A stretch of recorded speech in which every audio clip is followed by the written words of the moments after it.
رسول اللہ صلی اللہ علیہ وسلم سے پوچھا گیا سب سے افضل انسان کون ہے؟ آپ صلی اللہ علیہ وسلم نے فرمایا ہر وہ شخص جو دل کا صاف اور زبان کا سچا ہو۔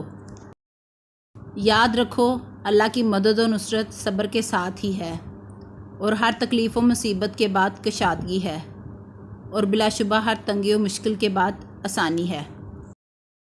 رسول اللہ صلی اللہ علیہ وسلم نے فرمایا کہ اللہ تعالیٰ مہلت عطا فرماتا ہے یہاں تک کہ رات کا تہائی حصہ گزر جاتا ہے تو آسمان دنیا کی طرف نزول فرماتا ہے اور فرماتا ہے کہ کیا کوئی مغفرت مانگنے والا ہے، کیا کوئی توبہ کرنے والا ہے، کیا کوئی سوال کرنے والا ہے، کیا کوئی دعا کرنے والا ہے، یہاں تک کہ فجر ہو جاتی ہے۔ اللہ عز و جل فرماتا ہے میں نے اپنے نیک بندوں کے لیے وہ کچھ تیار کر رکھا ہے جسے کسی آنکھ نے دیکھا ہے، نہ کسی کان نے سنا ہے، اور نہ کسی انسان کے دل میں اس کا خیال تک آیا ہے۔ ہر دن صبح 2 فرشتے اترتے ہیں، ان میں سے ایک دعا کرتے ہوئے کہتا ہے اے اللہ خرچ کرنے والے کو بہتر بدل عطا فرما، اور دوسرا التجا کرتا ہے اے اللہ جو خرچ نہ کرے اس کا مال تلف فرما دے۔ 4 چیزیں ایسی ہیں جسے مل جائے تو اسے دنیا اور آخرت کی بھلائی مل گئی: شکر گزار دل، ذکر کرنے والی زبان، تکلیفوں میں صبر کرنے والا بدن، اور ایسی عورت جو اپنے خاوند سے اپنی ذات کے بارے میں اور اس کے مال کے بارے میں خیانت کی طلب نہ ہو۔ ہر انسان خطا کار گناہ گار ہے، اور بہترین گناہ گار وہ ہے جو توبہ کرنے والے ہیں۔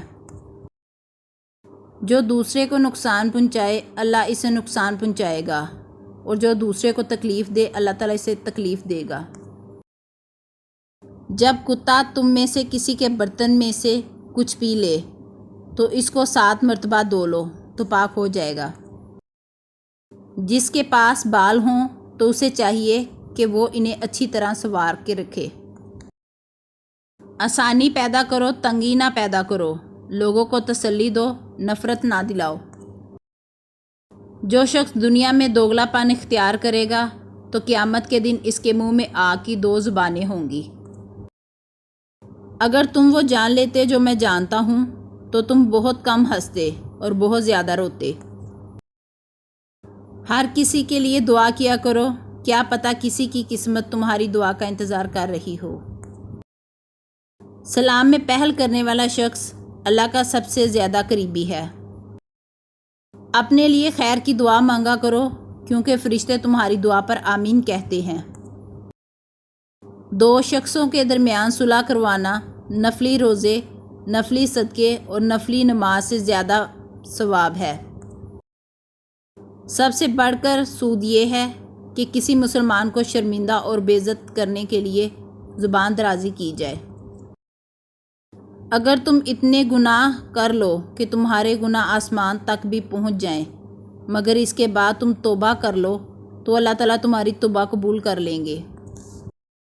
جو شخص اپنے غصے کو روک لے اللہ تعالیٰ اس سے اپنا عذاب روک لے گا۔